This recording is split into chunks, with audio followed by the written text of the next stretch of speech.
Hey, good afternoon, everybody. Tom Stewart here. I'm with Liz Trotter. Our guest today is Dean Mercado, and this is Smart Business Moves. Woohoo! Hey, Dean. Why? What's going on? Just a little Christmas cheer going on here today.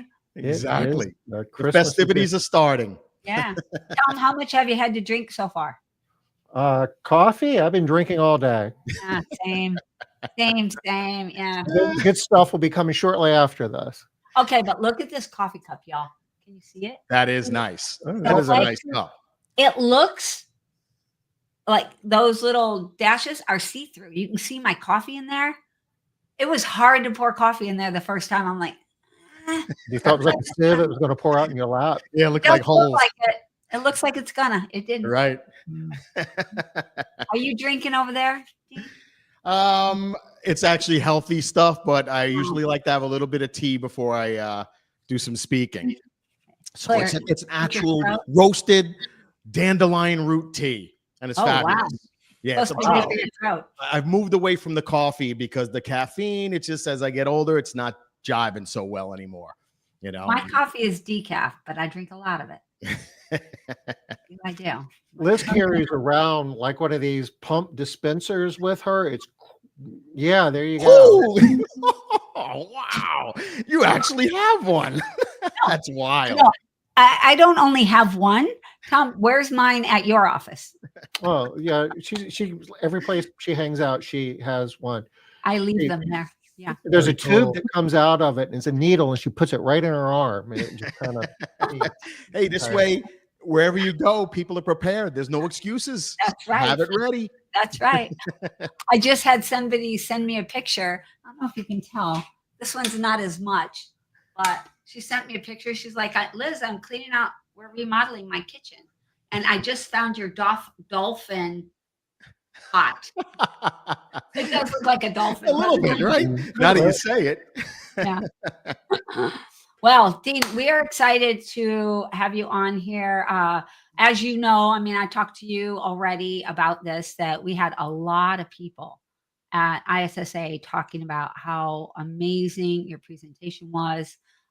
They just loved it. Then I'm talking to Tom. Was that, I don't know, whenever we were talking, he asked me, did you see Dean's presentation? And I was like, no, I couldn't. I, wasn't able to go. He was like, it was really good. And Tom is not, he's not a flowery, oh, it was really good if it wasn't really good. Right. It was awesome. It was on the mark. Awesome. So we had a lot of fun in Vegas, didn't we? Yeah, Vegas was cool. That was Vegas a was good very group. cool. And as always, because I'm not in your industry, I'm not in the cleaning industry. So when I see some of the new technologies and tools that are being unveiled, I'm blown away. Every time I go there, you're walking around and you're seeing these self-cleaning robot things going around, unbelievable what it's going to do for the industry in so many different ways. So many cool things. It's just a wow, I agree. It is very cool. Very wow. And Liz, you know what I learned about Dean when we were in Vegas? That he's no longer a Long Island, New York guy anymore. He's living here with me in South Carolina. Oh, I didn't know that. Yes. I did not know that. Where are you in South Carolina? I'm on the other side of the state on the Northwest. I'm up in Greenville. Oh, by the mountains more. So he's up with Troy. Yeah, we know a good house cleaning company up your way. That's a good thing. Very good thing. They should know me and I should know them. Definitely. It's called Castle Keepers. Yes. Yes. Whoever your rep is, whoever your person is up in this area, we should connect. Okay. Come up with Troy. I'm making a note. That's awesome. Yeah. Amazing. I was just telling my wife about that the other day too. I'm like, I don't want to clean the house anymore.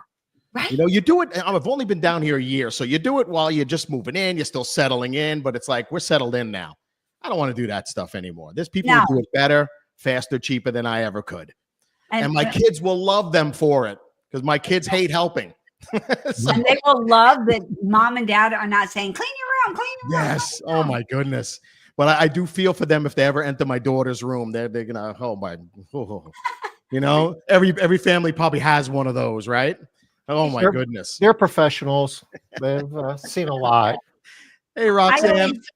I always try to remind everybody, hey, Roxanne, that, job security for us, we like a little dirt. Yes. So we are one profession that is not afraid of dirt. Please.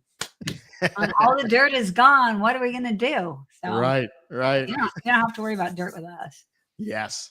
I am very excited about your industry, though. And I've, as I've been hanging around this industry a long time and seen it really grow from its infancy stages to more of as they're entering into that young adult stage, what I would call it. Yeah.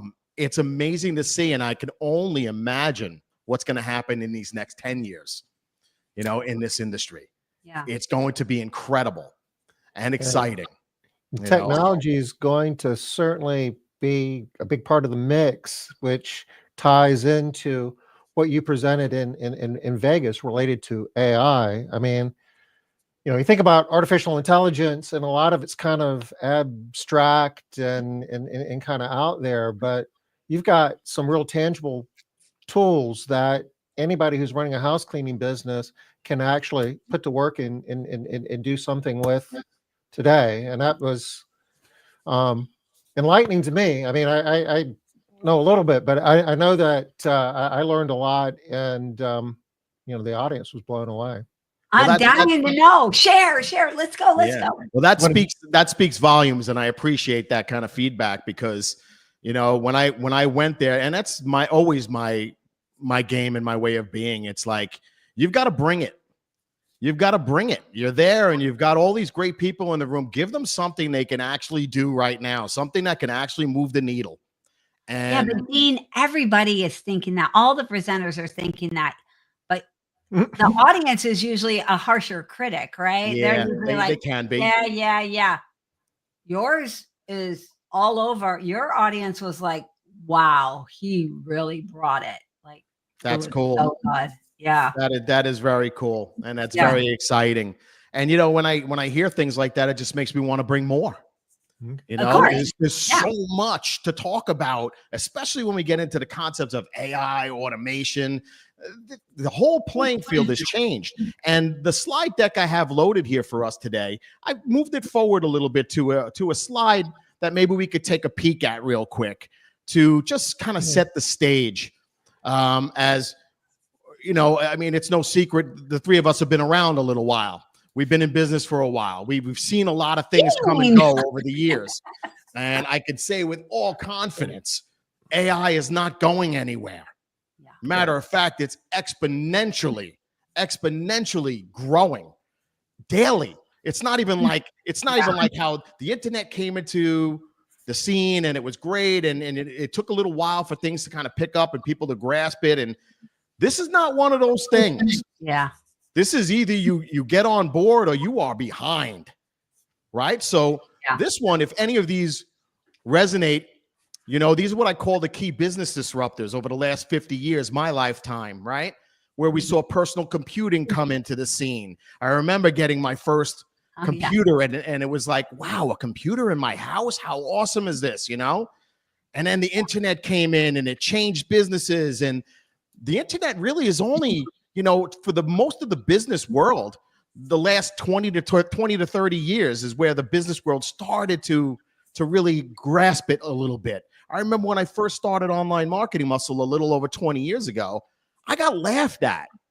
You're starting an internet business? Why would you start an internet business? We thought you were smart. The internet is a fad. That's just a fad. You must be an idiot, Wow. Oh my goodness. I couldn't believe what I was hearing. My wife either. We were like, all right, well, hey. It was a curiosity anyway. It's kind of like, does your cleaning business have a website?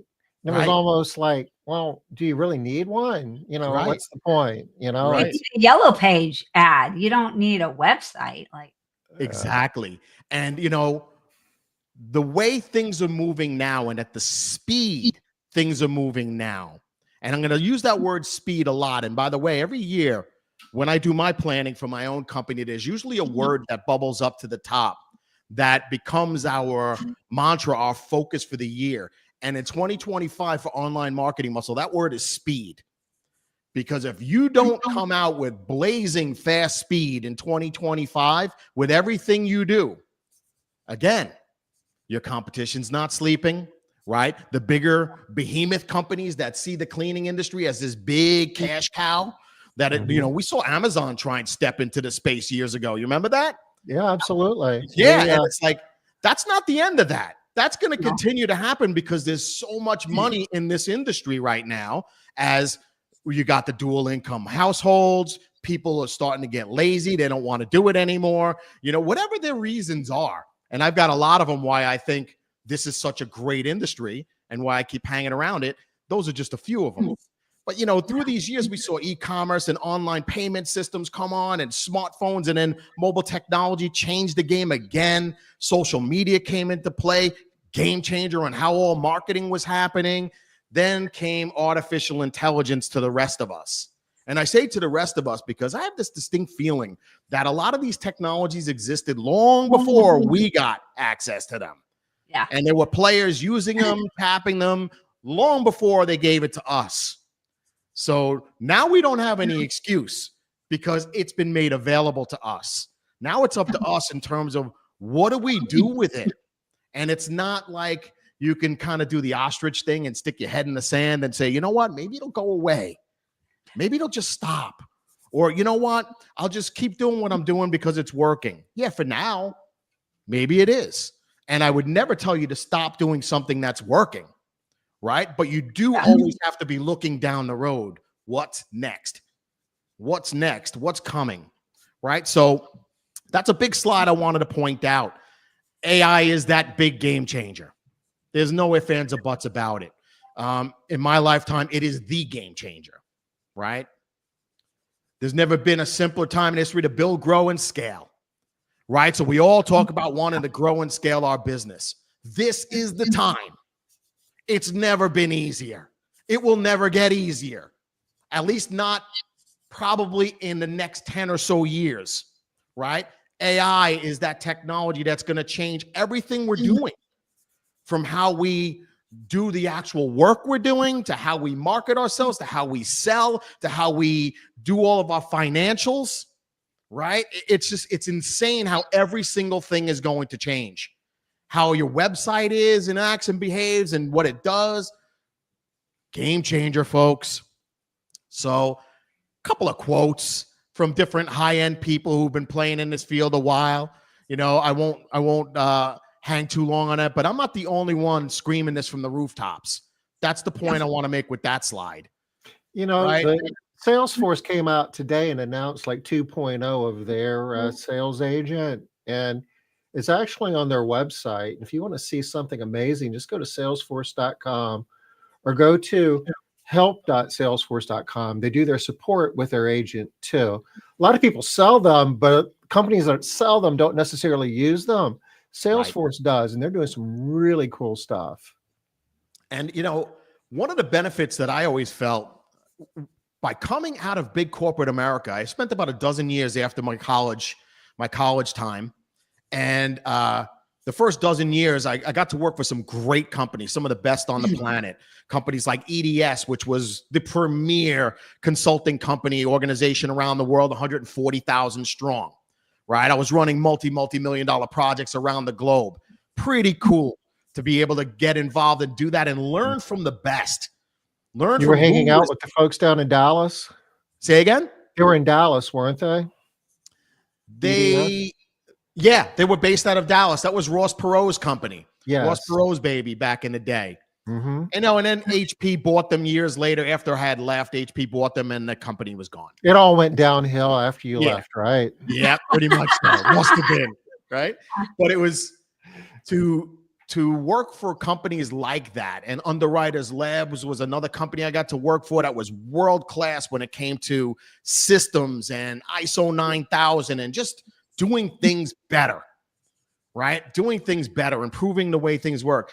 Now, the benefit that brought me and that it brings my clients, my audience, is that I bring a lot of those ideas, thoughts, technologies, tools to the small business world now. Because the big difference that I was seeing between small and big business, they were doing things better than the small business community was, right? And most of that is because we were all wearing too many hats in the small business world. We weren't systematizing our businesses well enough. We didn't know our numbers. Oh, that drives me crazy as a coach. Does it drive you too crazy when you bump into people, they have no idea what their numbers are? If you can't measure it, you can't manage it. That's right. Okay. Exactly. I'll tell you what makes me crazier, Dean, is when I give you a tool to manage your numbers and I say, here, put this number here, put this number here, put this number here, and now we can talk about your numbers. And they don't put this number here or there or anywhere. Hey, it's like you can't help people who truly don't want to help themselves. That's really what it always is going to come down to, right? And it's although I do love Made Central's new, I gotta say, Tom, I know I talk about this a lot, but I do love Made Central's core KPI dashboard. That has made my life so much better as the coach in the circles, because people can get those numbers so easily now. You just click a button. You just click a so button. So easy. That was one of the reasons too, Dean, that the large companies were better because they had better tools. They had they had access to technology that small businesses didn't have. But that's changed. It's been democratized. The whole point of your discussion is we all have access to these wonderful AI tools. Yes, and tools like Made Central. So it's like if you're really looking to change and compete on a much higher level, level that playing field, folks. It doesn't have to be so hard, right? I always say business is simple, but it's not easy. You've got to be willing to do the things. You got to be willing to get in the mud. Hello, Ellie. Good to see you. Ellie. So yeah, get in the mud. It's okay. Business is simple, but it's not easy, right? Yeah. But I always warn people, keep in mind, AI is just a technology, right? And there are new AI tools popping up all the time that help you leverage that technology. Part of the minefield you're stepping into is you've got to learn how to navigate that. And I'm going to show you a slide with just a small handful of the AI tools we're playing with. Boom, there you go. There's a small handful of some of the ones we play with in my company, whether it's ChatGPT, Copilot, Gemini, Claude, right? Or Napkin. Some of the imagery you see in this slide deck today were created using Napkin, right? I've heard of Napkin. Yeah, I mean, Napkin, Gamma is a great tool for creating presentations. Zoom, I use it all the time in my coaching. And along with Otter AI, you could use these tools to actually summarize the coaching session and send forward the action items for your coaching client. I mean, there's no excuse anymore. Yeah. This stuff is all there. It's like I look at this list of tools, and with just a little bit of time invested to learn how to use them a little bit, it's like having another 50 people on my team because I'm able to do things I could never do before, right? I might have been well-intentioned and I wanted to do them and I knew what I wanted to do, but I would be frustrated because I wasn't able to get them done. Too much. Just too many things to do. Yeah. Right? Exactly. It's like I look at Loom. Loom is one of the greatest tools when it comes to training up my team. Training anybody who's there to help me. Show, don't tell. Right? Whenever we could show, we show, right? Perplexity you see on there. Tools like Perplexity are going to blow away the search engines. The search engines, as you know them today, are changing. People are going to AI and asking ChatGPT their questions as opposed to going to Google and Googling it. So now when we talk SEO and, marketing is something I'm very passionate about, especially online marketing, you better adjust your SEO scheme.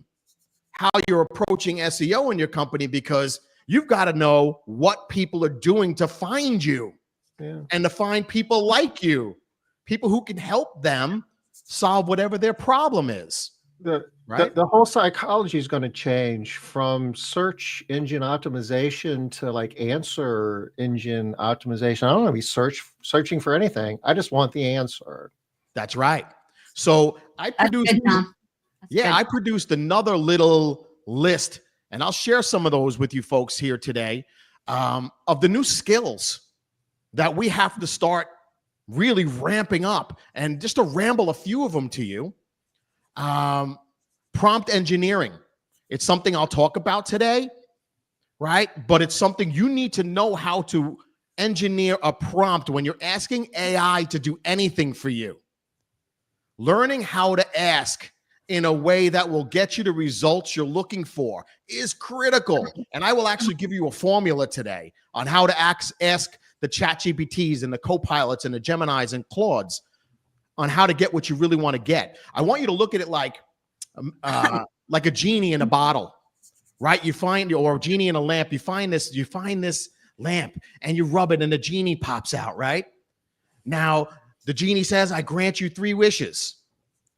Now, as we watch cartoons back in the day when I was younger, like the Looney Tunes stuff, you'd see how they always ask for just not enough detail and end up getting something completely different or abstract or something that hurts them or whatever. Yeah. That's how AI works. The clearer you are and the more specific you are about what it is you want, the more likely you are to get it. And you know, the really cool thing about that is it's kind of going full circle. It used to be, you know, the science and the math and learning how to code and, you know, all that's still important, but Yes. being able to communicate and write prompts. I mean, if you got a kid today, it's kind of figuring out what they want to do when they grow up. You know, becoming a prompt engineer is really a hot job. And it's the English majors. It's the people that can like put a thought together in a nuanced way. I mean, those folks are making a lot of money. Absolutely. Which is so funny too, because for the longest time, you're an English major. What are you going to do with that?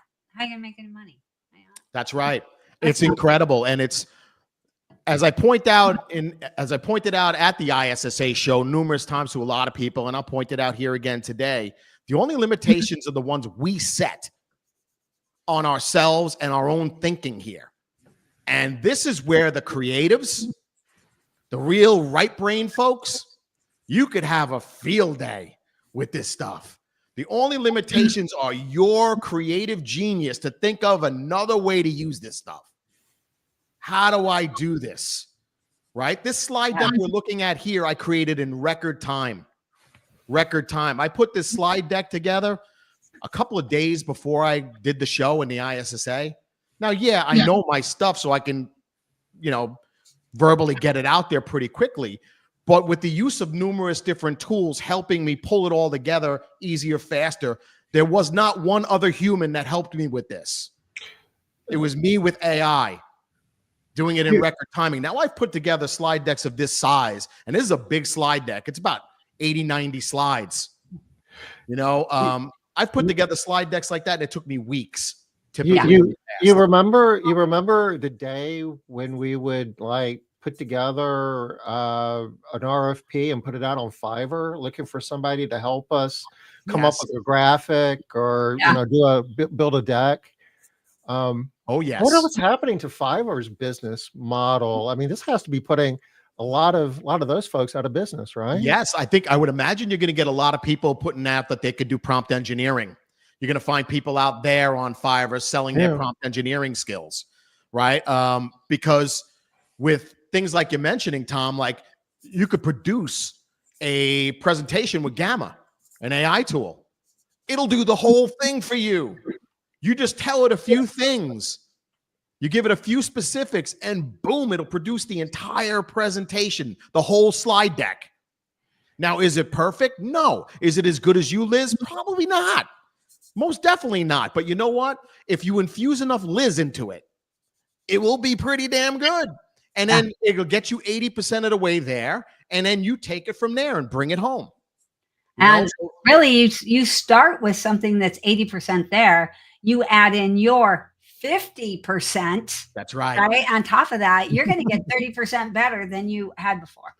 So you are going to have. That's right. And based on what you two were telling me earlier on, that people thought the presentation at the ISSA event was great, then I'm living proof, folks. Yeah. Because this is what I do. This is what I did. This is what I do. You know, I'm always on the lookout. And one big keyword you'll hear from me all the time is the word leverage. You need to find leverage on yourself, on your business, on your employees, on anybody who touches your business in any way, on the technologies, on the tools. You need to find leverage because you want to scale. Scale requires massive leverage, not a little bit, a massive amount. And it requires tremendous thinking. way beyond where most of us are thinking now. Most of us grow incrementally, right? And that's why, because that's how we think. Well, if I grow 5% this year, that's a pretty darn good year. Yeah, okay. Well, if you're happy with that, fine. You know, there's nothing wrong with it. And I want to make that point too. There's nothing wrong with anything you create for yourself in that way, if that's what you want. Yeah. But if truly in your heart of hearts, if you check in and your gut and your heart are telling you, yeah, I really would wish I had this much more. I wish I would have grown 50%, or I wish I had these extra 5 people on my team. Well, then you owe it to yourself and the team and your clients to do a little better here. Get a little more creative, right? So I wanted to make sure everybody saw some of these, right? Because immensely powerful. And a lot of tools, like you see Canva's up there. Canva's not full on AI, but Canva's built so much AI into it now that you don't have to be the greatest graphic designer in the world anymore. And between the templates they have and the AI they have, you can create some amazing graphic work. Yeah, and you know, the secret to some of that, Dean, is oftentimes it's easier to grow faster and bigger than it is to grow 5%. You just have to be open to change. Yes. You have to be willing to do things differently or try to do things differently. That is an immensely great point, Tom. And I hope everybody out there heard that, because it takes the same amount of energy and sometimes more to keep doing this. To grow less. Yeah. So it's like, you know what? Look to the people who've been there, done that already. Model, learn to model. What are other people doing that are working? And I can tell you, this is one of them, right? All of this. Now, do you need to use all of these tools? No. And I would be the first one to tell you, don't do that. It all starts with figuring out, what do you want to solve? What's the problem you want to fix? What's the enhancement you're looking to add? Pick one thing. And then we'll match the right tool to that thing. And we'll learn how to prompt engineer it properly to get that thing solved, to get that thing fixed, embellished, enhanced, whatever it is, right? It's not about getting into overwhelm immediately by thinking you have to all of a sudden be a master at all of this stuff. You know, I've made that mistake already. Don't do that. It's not a good thing. It's not a good look on us either, right? Well, and for a lot of us, if we're just getting started, you don't have to do it all. Just get started, because there's a ton of people out there that aren't doing anything. That's right. And a little is better. That's right. And I would always say, to add on to that, Liz, I would say, number one, there's always somebody who could do it better, faster, cheaper than us. Always, right? It's like, why would I want to create, if I'm a residential cleaning company, why would I want to go through all the pain of creating those financials, those reports I need, when I could just plug the numbers into Made Central and boom, I've got the numbers. And at some point, folks, we've got to wake up and say, you know what? We're the bottleneck in the company. We're the ones holding it back, right? It's, yes, these tools are an investment. Yes, but they're an investment in you. Yes, bringing on the right consultants, the right coaches to help you in the different areas you need help in.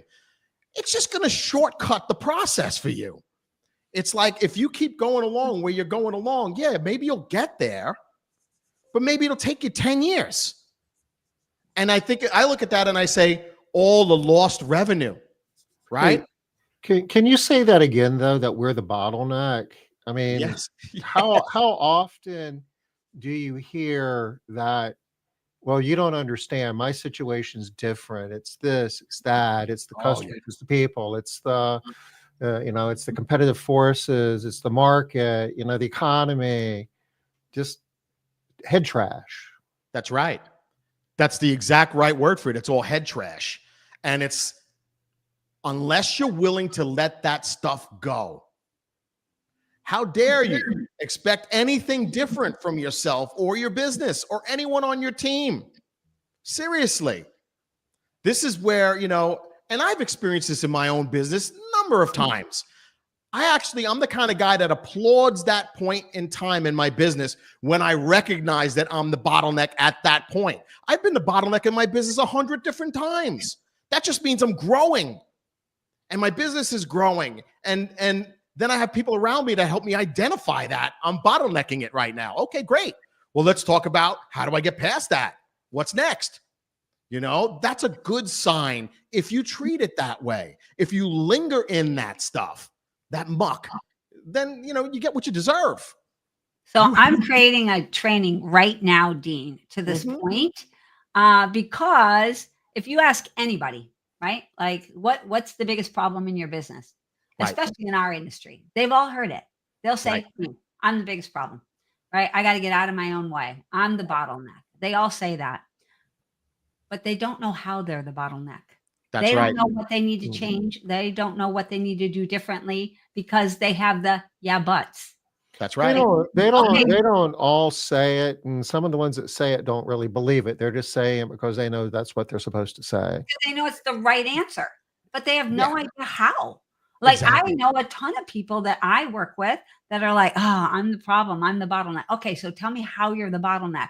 Well, you know, I'm not. They don't have any kind of specific understanding of how they're the bottleneck. They're like, well, I'm just holding everything back and I'm not able to, you know, get the company to grow. Why? What are you doing? What are you doing wrong? How are you the bottleneck? They don't know. Every once in a while, I did actually just talk with somebody, and I'm going to give you props on this, Natalie. She said, I'm too much of a perfectionist. So I want to get everything perfect before I let anybody else do anything with it. So high five on to you, Natalie. But even recognizing it sometimes is hard to let it go. Right. Like, again, she still had a but, right? The but is still, how do you? Yeah. I remember many years ago, I got some great harsh coaching. And it was when I was still in corporate America and I was running a division and we were running an enormous project and something was going sour on the project. And I went to a peer of mine and I was asking, he wasn't involved with this, but he's been there, done that. And I remember asking him his advice, how he'd handled it. He gave me great advice. And then I went back and I didn't implement it. And the problem got worse and exacerbated, and shame on me. And then I went, and next time I saw this guy again, he handed me my head, you know, and he said, you know, don't ever come to me for advice again if you're not going to use it. You know, you just wasted my time, you know, as he was a very expensive resource. And it's a harsh reality sometimes that we've got to step into. Now, you know, if you're working with a coach and your coach has been there, done that, and they recommend something to you, you owe it to at least talk it through. If you feel it doesn't fit, let's talk about why. You know, maybe we could find something else that will fit, but we can't be delusional about it either. We've got to make sure that we recognize, and we're not sitting there saying, yeah, I'm the problem. I know I'm the problem. And they're just going to wallow in that. Well, what are you going to do about it? What are you going to do? I mean, we could sit here and complain all day, you know? Yeah. Doesn't work for me, right? We got the violins going. Doesn't work for me. I was talking to somebody last week who kept saying, I know I'm the bottleneck. I know I'm the problem. But then every other sentence out of her mouth is about how the, what are they called? Trunk slammers in her area. There's way more than anybody else. Yeah. I don't know. Is that a derogatory term nowadays? I hope not, y'all. I wouldn't worry about it. Hope not, y'all. Sorry if it is. But they will use, you know, they'll say, but in my area, I have this problem. Yeah. As if they're completely unique. Yeah. You know, I mean, it's like, hey, look, a service business is a service business is a service business. I don't care what your service is. And that's what I always say. Yeah, there's little nuances, but you know what? Bottom line is we all market, we all sell, we all deliver on whatever it is we said we were going to deliver on, you know, and, you know, for us to sit back and think that we're so special that our business is completely unique. Come on. Really?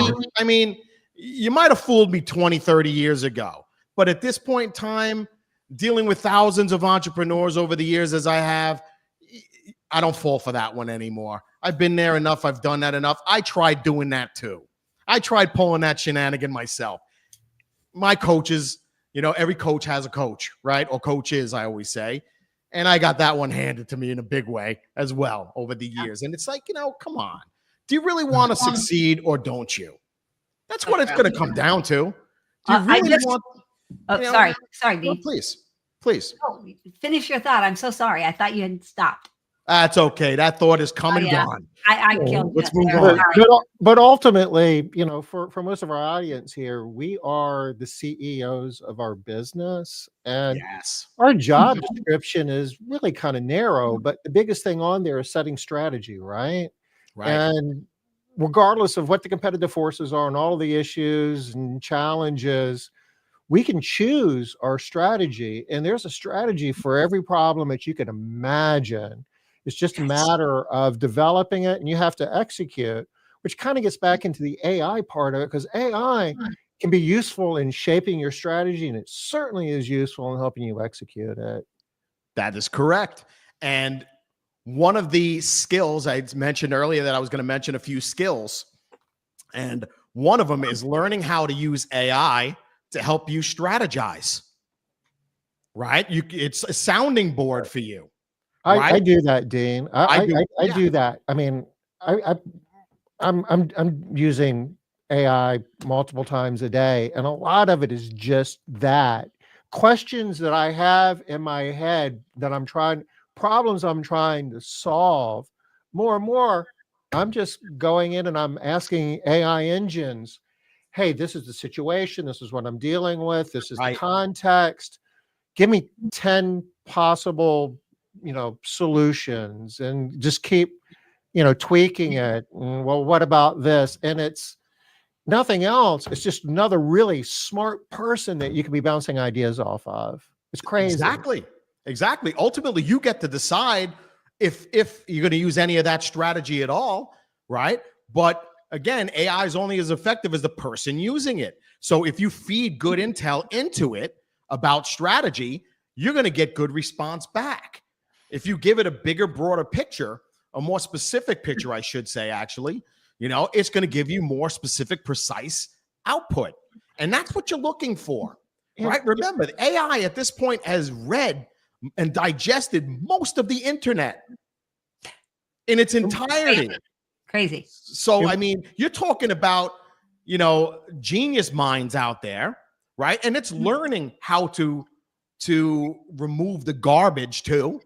And you got the Googles of the world, the big search engine, they're removing a lot of the junk off the internet every day, because there are a lot of crazies out there. I hate to say it that way too. You got to be careful who you listen to, right?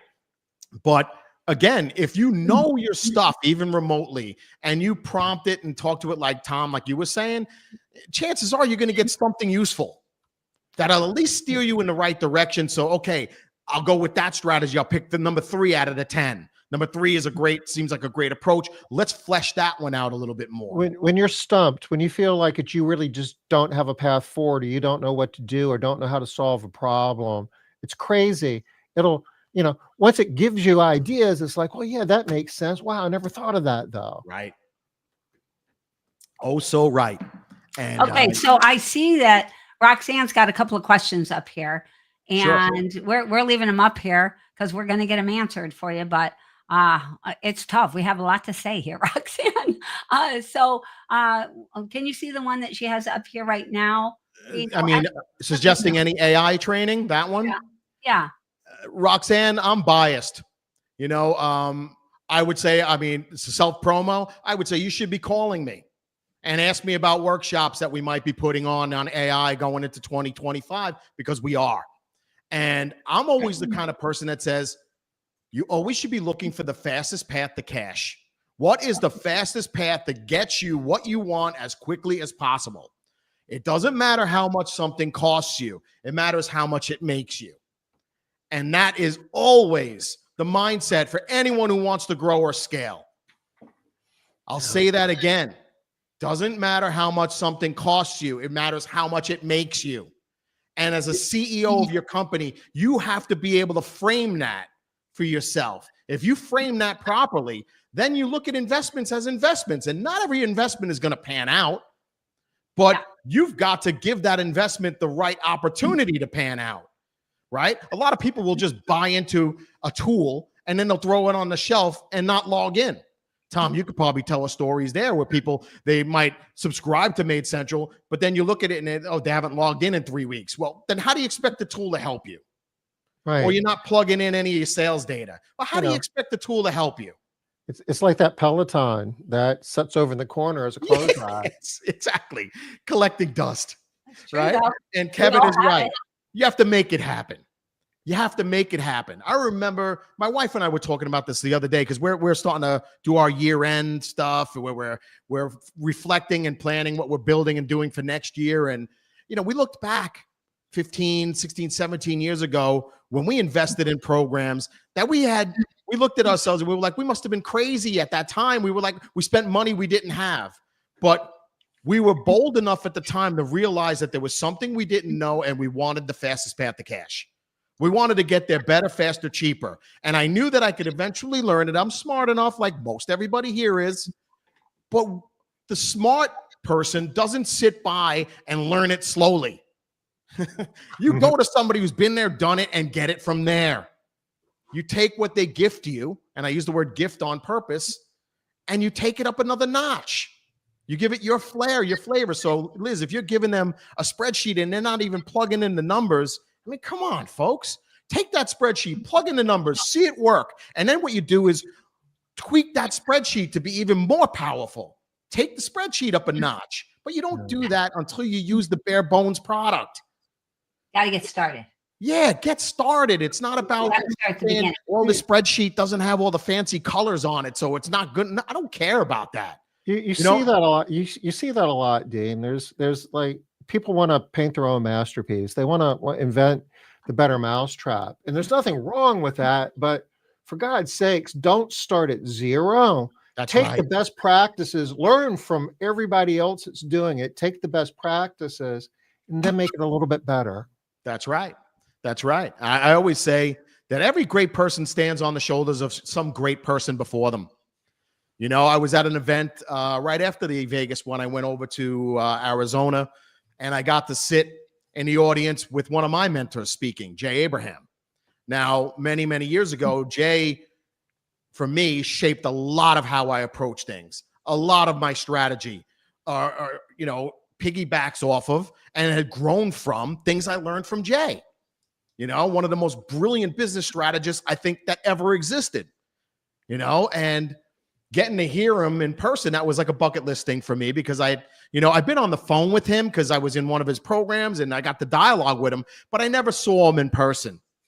You know, so that was kind of a nice thing for me. But again, we all stand on the shoulders of somebody, right? All those books you read, Liz, you stand on the shoulders of every author you've digested their books, right? Over the years. Absolutely. I mean, it's about being smart. It's not about making this any harder than it needs to be. Like Tom, like you pointed out, it's not about starting at square zero. You'd have to be crazy to do that. Look and say, you know what? This tool already has what I need. Let's start there. And then if there's anything else I need, you know, I can have dialogue with that person and say, hey, can you add these features? These functions that AI better. Yeah. How so about we add this to that? Back to Roxanne's question, I dropped the link to your website in chat, and we'll get to that before we wrap today. But you know, you can probably figure a lot of what you would learn from Dean out on your own. But what's that going to cost you, and how much time are you going to spend doing that? And that's, you know, when I came to the ISSA show, that was part of my intention, was to really bring it in a way that you actually can see it being applied in your own business. It was real. The information we were using was real. I use this stuff with my coaching clients every day. So I know it works. You know, I've gone in and redid the whole SOP package of several clients, redoing all of their SOPs, right? By feeding in what they already have and then giving it some more wisdom and then having it spit back out to us something that was better. You know, and this stuff is real. You know, it's only limited by us. If we are that short-sighted, then we get what we deserve, you know, but it is about tapping in. And I think you said you were going to show us some prompts too, right? Oh, yeah. Let's fast forward a little bit.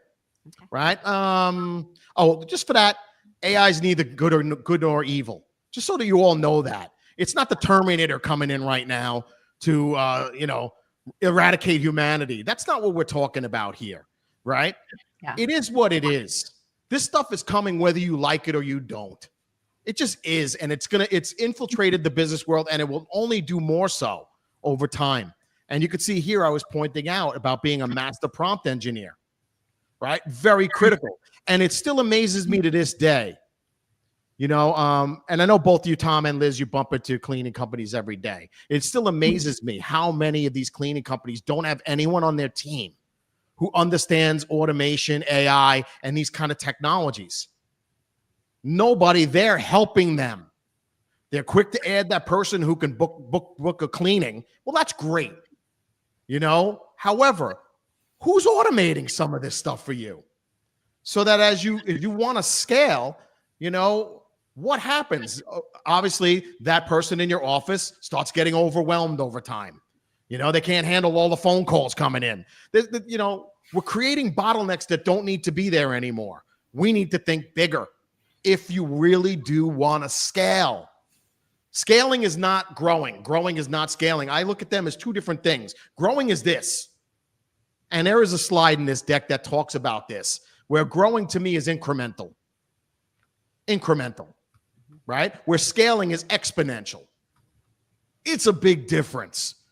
And the mindset that incrementally grows is not the same mindset that exponentially scales. Yeah. Right? When you think of, you both had cleaning companies when you first started, and you were just making, low six figures at the time, right? That mindset got you to that point, and that was great and brilliant for the time. But it's not the same mindset that you needed when you were running a seven-figure business. And Dean, that gets back to being the CEO and the strategy part of this. You can grow by accident, but you have to have a strategy and you have to execute to scale. That's right. Bingo. That is well said. Can you say that again? I think everyone needs to hear that again. You can grow by accident, but if you want to scale, you have to have a real strategy and you have to execute. You have to be the CEO that your business needs you to be. If you get nothing else out of this conversation today, folks, heed those words, because we're fooling ourselves if we think it's anything different than that. What got you here will not get you there. Just right? It might help you. It might help you, but it won't get you there, right? So become that master prompt engineer. Here's the formula that we created at Online Marketing Muscle. I love this. This is great. And this is what it lends some framework to all of this. It brings some sanity to the chaos. The first thing we need to do is we need to communicate a persona. Who am I being? And the next slides in this slide deck break it all down. So I will give everybody a chance at the end. If they want this slide deck, I'll keep it up for a little while longer on my website where you could snatch it. Do yourself a favor and snatch it before I take it down. These slides and these concepts come from that workshop that I talk about with AI. This is all from that. It's a multi-day workshop, right? So you've got to tell it who you're trying to be. Right? So I might give it a persona that looks something like this. Right? What role do we want AI to be on our behalf? So I might tell it, think like a PR professional or a brand journal, a brand strategist, a journalist, etc. Right? Or one I use a lot in your industry, the CEO of an 8-figure residential cleaning company. I use that a lot when I'm building stuff. Not a 6-figure or a 7-figure. And I do that on purpose because if I'm in 7 figures already and I'm trying to get to 8, I need to think differently. I need to think like an 8-figure guy is thinking or an 8-figure gal is thinking, not like I used to think when I was getting into 7 figures, right? So I might say, think like a PR professional experienced in crafting press releases for small businesses. And I break this further. Then I go into the second component of this formula is you've got to give the AI context. What are the background details? You've got to set the stage so that it understands where you're coming from and it will refine its response to you based on that, right? So I might say, we're a cleaning business that just won Best Cleaning Company in whatever your neighborhood name is by whatever the publication's name is. right? I could even give it the publication's name and website, because AI now could go out to that website and go look and bring that intel back to the response. Holy cow, folks. Did you hear what I just said? Yeah. So it's like, I don't have to write it all. I could point it and bring it in. I could even upload PDFs and documents to this. I do it all the time, where I'll say, when I'm creating an SOP, I upload my template and say, hey, I'm going to upload my template right in here. Write the SOP using my template. Now, what does that mean? I don't have to go and recreate it. It put it right in the same way I like it, right?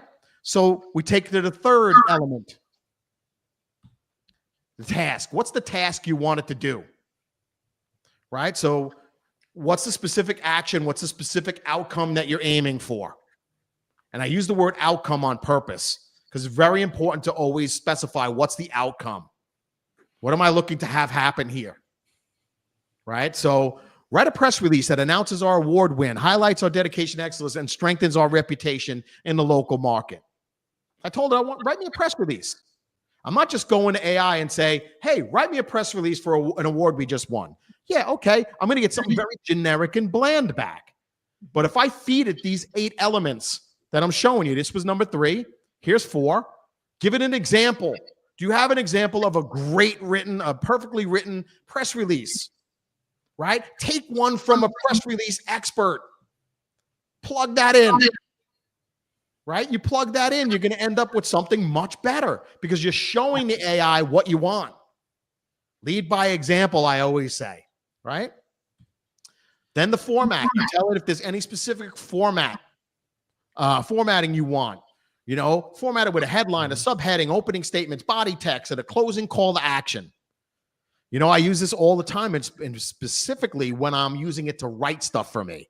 Anything that I'm asking it to write for me, I always want to tell it, you know, kind of what I want. You know, use this tone, do this, you know, lay it out that way. Then my voice. It's iterative too. The cool thing is you can just tell it, okay, I don't like that. You know, do bullet items. No. Put it in a paragraph. So it's an iterative thing. I'm sorry. Go ahead. And that's a great way. Get excited. Yeah, you're spot on. And the more we recognize that, it's like having the best possible freaking assistant you could ever afford. Yeah. Right? And never talks back. Never gets tired. They'll go at this with you all night long if you've got the energy for it. You know, how do you beat that? Yeah. Right? But again, keeping it perspective. No pizza. You don't have to provide pizza. Yeah, yes, you're right. I just wanted to get me to 80%. I'm realistic in understanding that I'm going to have to put my final touches on it. To think anything else at this stage of where AI is, you're fooling yourself. Don't let anybody make you think that this is a magic pill, because it's not. You're still going to have to take this and add a little bit more of your flair, right? A lot of times that first iteration, Tom, like you're pointing out, maybe it doesn't use some examples I want. Or I think of some, oh yeah, you know what? This scenario that I had, this case study, you know, and then I'll go back at it and say, hey, include this case study of mine. You know, rewrite it and include this, work this in. I'll use the word weave. I'll say, weave this in. And it usually will do a great job, right? So the voice is an area where I spend a lot of time in our workshops. This is an area I spend a lot of time with people. Because one of those big skills I talked about, I'm naming a bunch of skills you got to refine. You've got to refine in 2025 how to use AI to really further develop your personal and your brand. Both your personal brand and your company's brand. AI is genius for that. But unless you define it, it's going to make you sound like everybody else. Yeah. When I use AI, it writes my stuff sometimes better than I do. And that's a blow to my ego sometimes because I've been writing for decades. You know what I mean?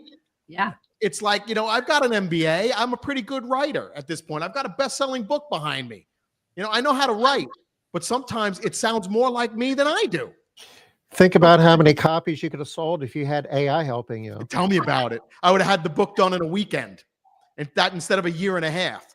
But I wouldn't trade that experience that I received of doing that in over a year and a half for anything. for anything, because that was the biggest learning point in my career, was going at it with my co-author, who was a business coach, 20 years my senior. And to put his brain and mind together was one of the most wonderful experiences. But really working to generate and figure out what your voice is. How do you want to sound? How do you want to show up? What are the precise words that you need to feed the AI to make sure it's gonna put out something that sounds the way you want to sound?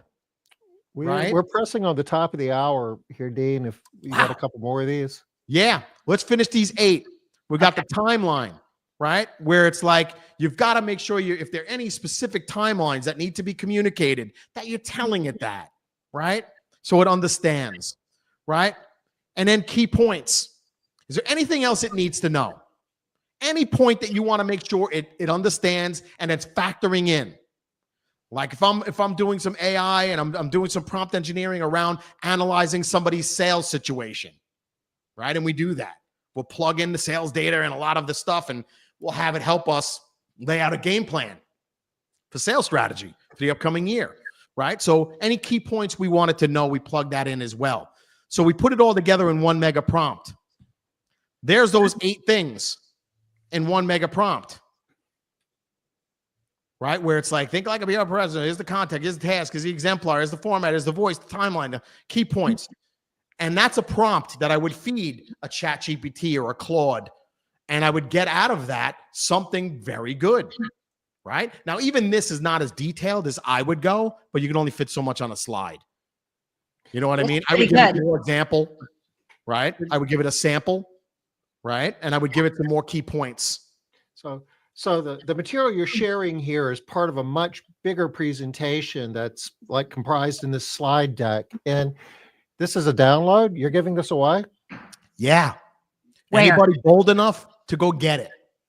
And I'm not going to keep it up there for long. I'll go to the end of the slide deck. It's mentioned right at the end of this, and I didn't even get into scaling. You know, so much we could talk about, especially with you two. So much we could talk about. You know, we'll have to come back. You could see how much is in here. Yeah. Right? Yeah. There's where you can grab the slides. AI slides. All right. Right? onlinemarketingmuscle.com/AI slides, no spaces, all lowercase. Grab them. Grab them. There are a lot of examples in here, a lot of samples that you could plug right in and use today. Not next week, not next month. You know, the 3 of us got on here to try and help you folks. Right? This is great information. I know it is. I use it myself. I use it with my clients. And I can tell you it's useless. It's worth nothing if you don't use it. So I'm challenging all of you within 15 minutes of this conversation, when you jump off today, besides commenting and making sure you tell Tom and Liz, give them feedback, and, go and implement one thing from anything Tom, myself, or Liz mentioned here today. One thing. That's it. That starts changing the trajectory of what your future becomes. Get in the habit of doing that, and your future becomes way different, way better. You get where you want to go much faster. Trust me. I've been doing this a long time. I got my rear end kicked a million times over, right?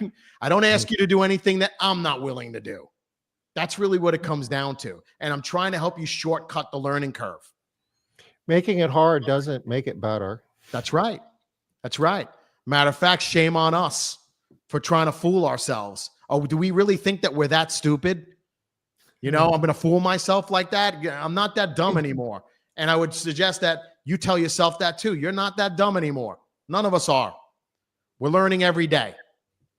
You were here today. You were listening to this. That in itself is a great first step, right? But implement something, please, because knowledge without implementation is useless. So clutter, right? All right. So the first thing you want to do is to go to onlinemarketingmuscle.com/AI slides and take advantage of Dean's gracious offer. I mean, this is gold here, and put it to work. Yeah. We are past the top of the hour, but it's okay because we did some good stuff here today. Yeah, really great. Thank you so much, Dean. Oh, it's my absolute pleasure. Thank you. Dean, awesome. Fun as always. Cool. Yes. You need to come down and visit us. We're doing a live event down here first week in January. Hang out with some cleaning business people for a couple days. Very cool. And also check my your email for our scale. I didn't hear back from you about Oh, scale. I'm sorry.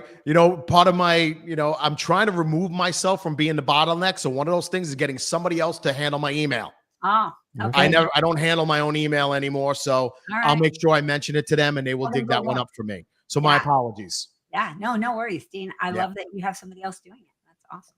Yeah. Hey, we got to practice what we preach, right? Right. We got to do this stuff, so awesome. So when are we going to be back? It's going to be a while. Next Wednesday is Christmas. The one after that is New Year's. The one after that would put us on the 8th, and we're going to be in the first day of MCA Live. So I'm not going to be here, but I know that you will be, Liz. And who's our guest? I can't remember. I sent it over yesterday. It's going to be good, though. It's going to be awesome. It's going to be good, y'all. It's going to be all fresh New Year. So we'll see you next year, okay? Take care, Bye, everybody. Merry Christmas, everyone. Merry Take Christmas. care.